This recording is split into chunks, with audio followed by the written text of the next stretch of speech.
Welcome to Science and Technology Briefing. The content of the briefing includes: Generative AI contributes to increase in cybercrimes. Some Hong Kong digital efforts not launched smoothly, Technology Minister. Why Internet slang is a riddle for bosses. Grand Canyon defeats Utah Tech 75-65.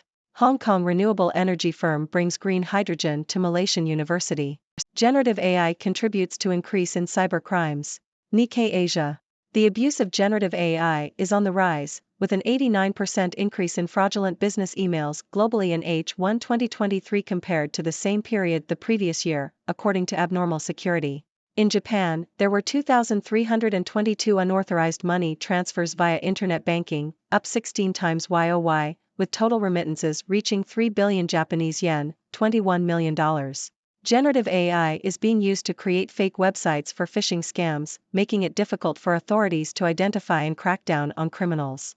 The global generative AI market is expected to reach $207 billion in 2030, according to Statista. Some Hong Kong digital efforts not launched smoothly, Technology Minister. South China Morning Post.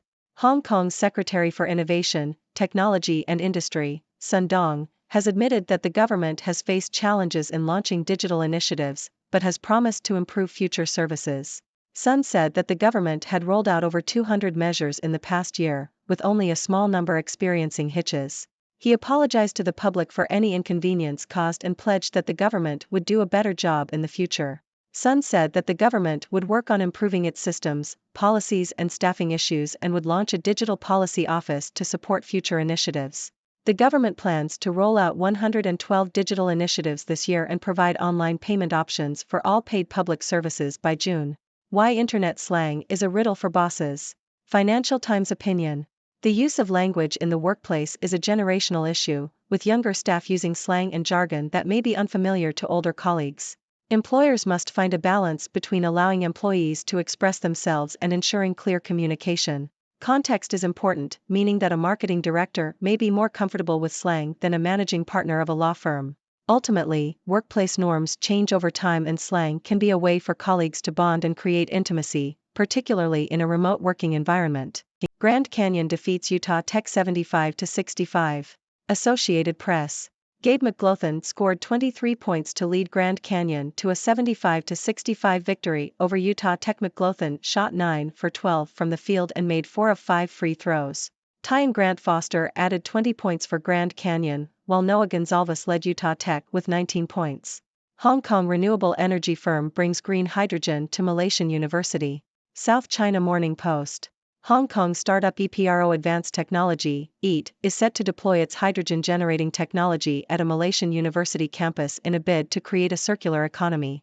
EAT has developed a method for producing hydrogen using its patented silicon material C++. The firm says C++ can be stored and transported in containers and can be used to generate up to 10 kilowatts of electricity per hour. EAT also said the material could be produced at facilities in Saudi Arabia, where there is surplus energy generating capacity. After finally gaining momentum, USI men's basketball deflates at home versus Tennessee Tech. Yahoo! The University of Southern Indiana, USI, men's basketball team has failed to find the momentum to win games this season. Despite a brief run of good play, the University of Southern Indiana Screaming Eagles fell to a 73-59 loss against Tennessee Tech. USI has failed to achieve consistent play and scoring this season, with only one player reaching double figures on the scoreboard. Coach Stan Gourd called for another player to step up, especially when one of Jeremiah Hernandez or A.J. Smith is not on form.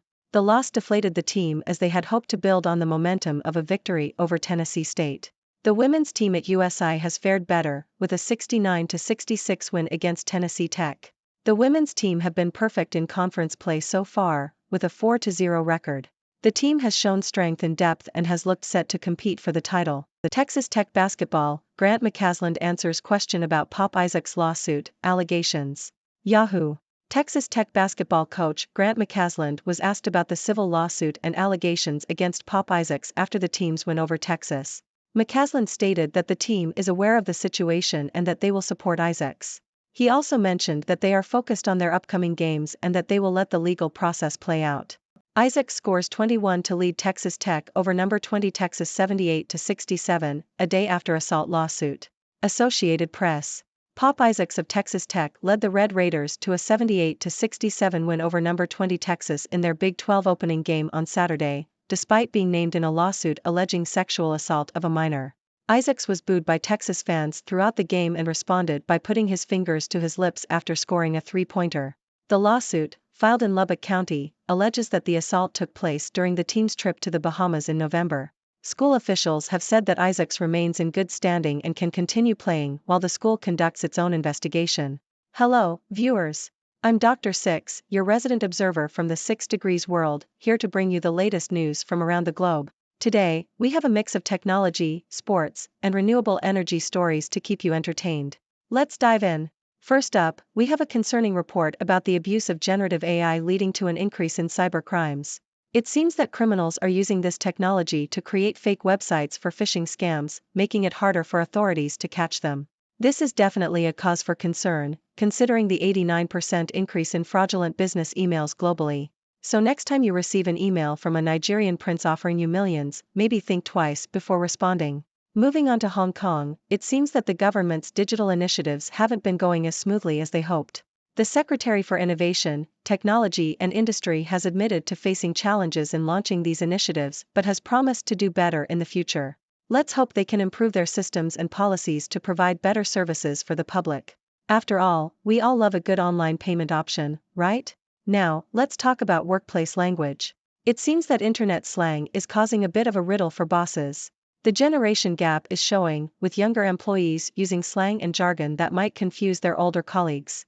While it's important to allow self-expression, clear communication is also key. So, let's find a balance and maybe throw in a few emojis to bridge the gap. In sports news, we have a victory for Grand Canyon in their basketball game against Utah Tech. Gabe McGlothan led the way with an impressive 23 points. On the other hand, the University of Southern Indiana men's basketball team couldn't find their momentum and suffered a loss against Tennessee Tech. Coach Stan Gourd is calling for another player to step up and help the team. But hey, it's not all bad news for USI, as their women's team secured a win against Tennessee Tech. Go, girls! Lastly, we have some news about renewable energy. A Hong Kong startup is bringing green hydrogen to a Malaysian university campus.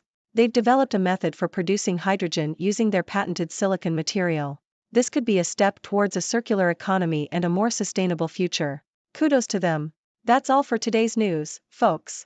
Remember, generative AI may be increasing cybercrimes, but we can't let that dampen our spirits. Stay vigilant, keep your slang game strong, but not too strong for the boss, and support your favorite sports teams. And who knows, maybe one day we'll all be using green hydrogen to power our lives. Now, I'd love to hear your thoughts and questions. What are your ideas on these news stories? Let's discuss. Thank you for tuning in. The content above showcases the latest briefing reports and analytical synopses, thoughtfully curated by the 6Do team. These insights stem from a wide array of reputable media outlets, think tanks, government sources, and specialized experts worldwide. We encourage you to explore these sources for a comprehensive perspective. Keep in mind that while the content may not always align with the official standpoint of 6Do Brief, it's not meant to be taken as absolute directives for decision-making. Comprising seasoned media professionals, learned scholars, and accomplished scientists, the 6Do team embodies a trailblazing, fully independent media entity. To customize 6Do Brief to meet your professional needs, you have the option to subscribe to a diverse array of briefings on our website, 6dobrief.com. Regardless of your location, you can conveniently receive 6Do Brief via email.